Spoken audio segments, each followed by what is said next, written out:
Welcome to Arena Football League Outsiders and my 2016 prediction video.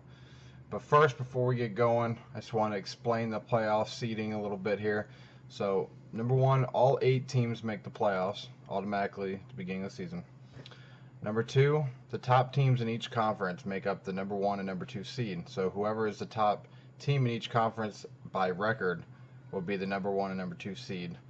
The top 2 seeds, whoever has the best record, obviously will be number 1. Second best will be number 2. So that's how it works. So the first round, that makes it the number 1 seed will play the 8 seed, 2 will play the 7, 3 will play the 6, 4 will play the 5, and then just like any other tourney that has it like that, the higher seed team will play the lower seed team that's remaining. That being said, let's get right into it. No fluff. Let's get right into it. Let's start with the National Conference, and we will go from there. If you haven't seen my preview video of each conference, please check the description block first and check those out before watching this. But if you have seen it, then you know that the most talented team in the conference on paper, and possibly the league, is the Arizona Rattlers.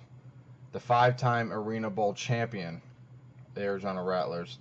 They boast the team's best quarterback and the league's best receiver core. I know it's too easy, but to predict anything other than a 1 or 2 seed for Arizona is just plain lunacy. So let's talk about the rest of the conference. How will the 2 through 4 go? Well, at number 2, I have to go with LA. Yes, the team that only won 7 games in the past 2 seasons. I think this year is the most ready to challenge Arizona. They have a seasoned quarterback with Nathan Stanley, one of the best wide receivers with Captain Morgan, and a very strong defensive backfield, not to mention bringing in Derek Summers, the defensive end from Spokane. At number 3, I got the Cleveland Gladiators. I think there'll be a close number 3 and possibly be number 2 that might be, within a game of LA and it'd be towards the end there. But as of right now, I have them at number 3 because of their quarterback situation.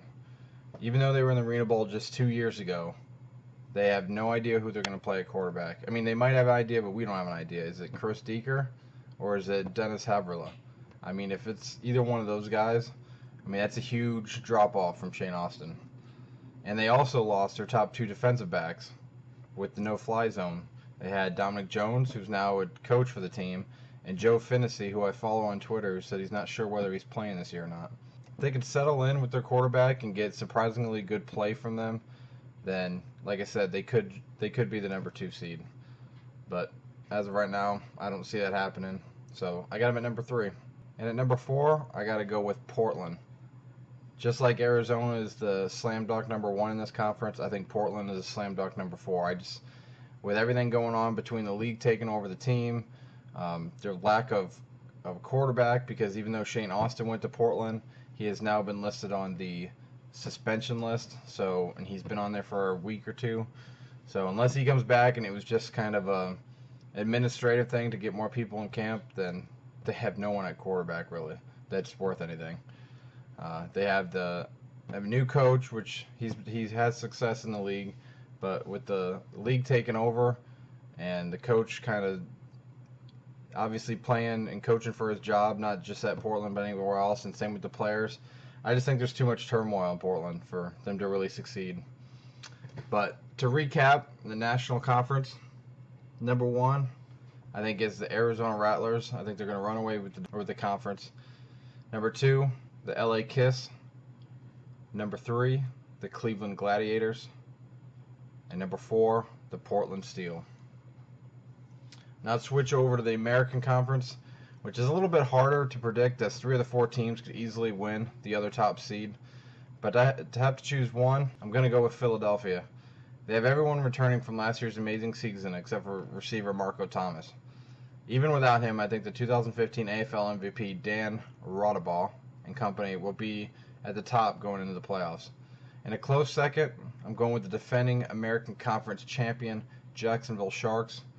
They may have the second best roster on paper and fighting with Arizona. I really think they're going to gel a lot better than they did last year. Think more of the second half of the last season. But I really think this is Philly's year. With that being said, Jacksonville brings back Tommy Grady, Tiger Jones, Joe Hills, and Derek Ross. They may even set records on offense, but that defense is worrisome and may force the offense into mistakes having to keep up, especially if Joe Sykes decides to stay home this season, which as of right now, he's on the refuse to report list. In third place, I got the Orlando Predators.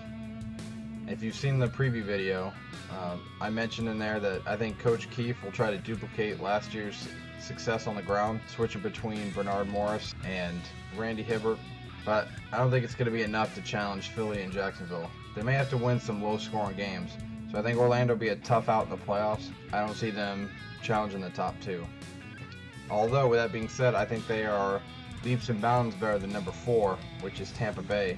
Unfortunately, I just don't see how they're going to compete with anyone else. They have a decent receiving core led by T.T. Tolliver, but as of today, they're going into next week with either Jonathan Bain or Adam Kennedy at quarterback.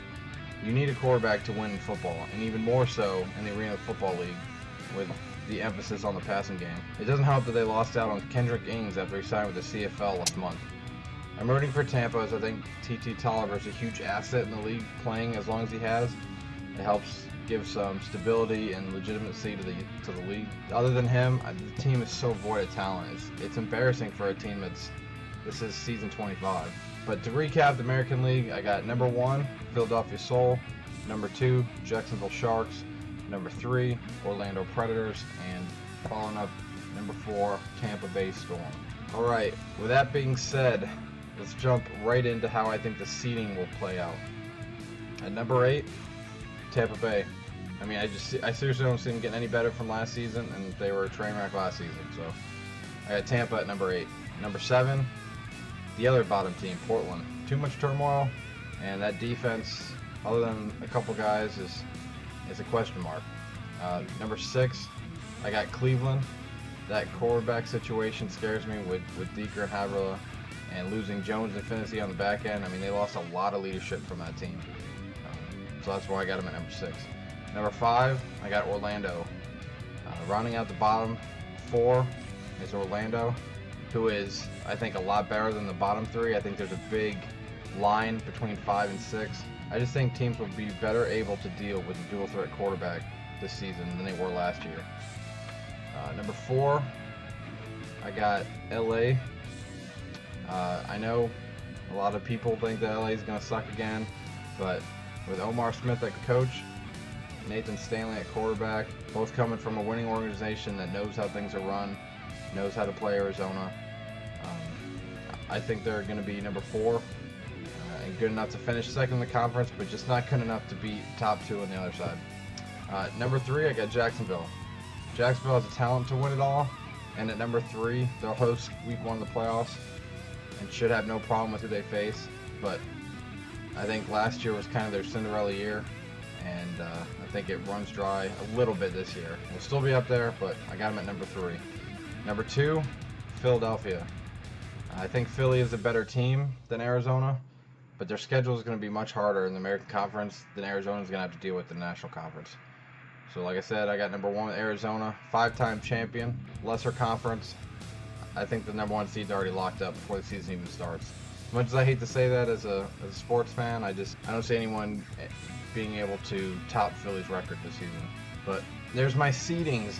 So let's look at how that looks in a bracket. All right, so at the top we got Arizona hosting Tampa Bay.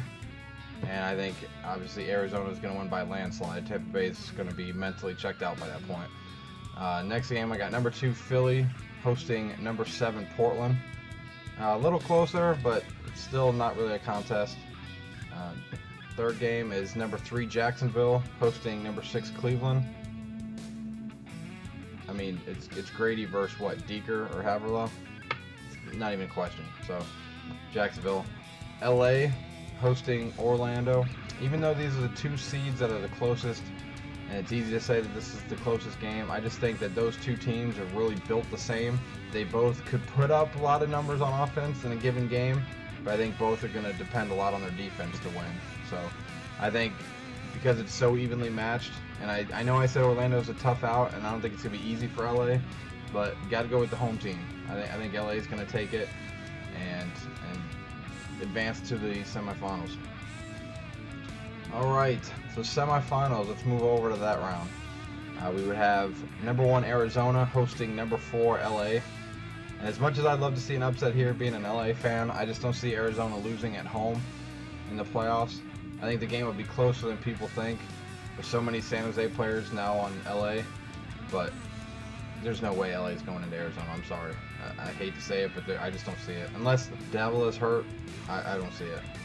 And then the other game is number 2 Philly hosting number 3 Jacksonville. Now this is a rematch from last year's American Conference Championship game, and Jacksonville went into Philly and beat them by 5. I think Philly remembers that. Rodaball remembers that. There's no way Philly loses at home in a semifinal 2 years in a row to the same team. So Philly's going to win that one, which puts us into Arena Bowl 29. Arena Bowl 29. I think it's going to be number 1 Arizona hosting number 2 Philadelphia. And although I just said that Arizona isn't going to lose at home in the playoffs, I should have specified that that is other than the Arena Bowl. It's hard to predict Arizona losing at home in front of probably the best crowd in the league, but I just think this is Philly's season with how last season played out, losing at home in the conference championship game, Rodaball winning the league MVP, all that stuff. I just think Philly's going to win it. I think they're going to go into Arizona, and I think they're going to win it. So I got Philly winning by a touchdown, Arena Bowl 29. There you have it, everyone. You got my picks, my predictions for the playoffs. Philly over Arizona in the Arena Bowl. That's just how I see it playing out on the team side. Let's look at the top 3 individual awards that are awarded every year. Number 1, the league MVP. I think it's going to go to Tommy Grady. I mean, look at that offense. He's going to put up some numbers that I just think it's going to be insane. So I got Tommy Grady.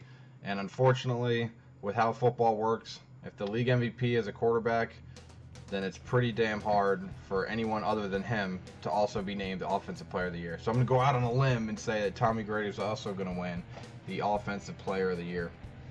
Now on the defensive side, I'm going a little off the grain here. I'm gonna go homer on this one. I think Derek Summers, the defensive end for the Kiss, I think he's gonna put up a lot of stats this year. I think he's gonna have a pretty damn good year, because that backfield for LA is gonna be pretty good with Kaiser, Smith, and Kelvin Rogers. There you have it. That's my playoff predictions, my player predictions. They're in code. It's been uploaded. That's it. That's what I think. So let me know what you think. You think that Arizona's going to host the Arena Bowl? Do you think it's too easy to predict that and something's going to happen down the road? You think Philly's going to fall off? I don't know. I don't think so. But let me know. Let me know what you think. But also make sure you check in at the end of the season, because I will go back and review what I said. I have no problems telling everybody I was wrong, any of that kind of stuff. I will recap this video at the end of the season and just see how bad I predicted, or how good. We'll see. But remember, this is the last weekend without football for a very long time. So enjoy it. Enjoy your Easter weekend. Have fun. Enjoy any basketball that you're going to watch. But this time next week, we will be a couple hours away from kickoff. So get ready. And I'll see you Wednesday. Have a good week, everybody.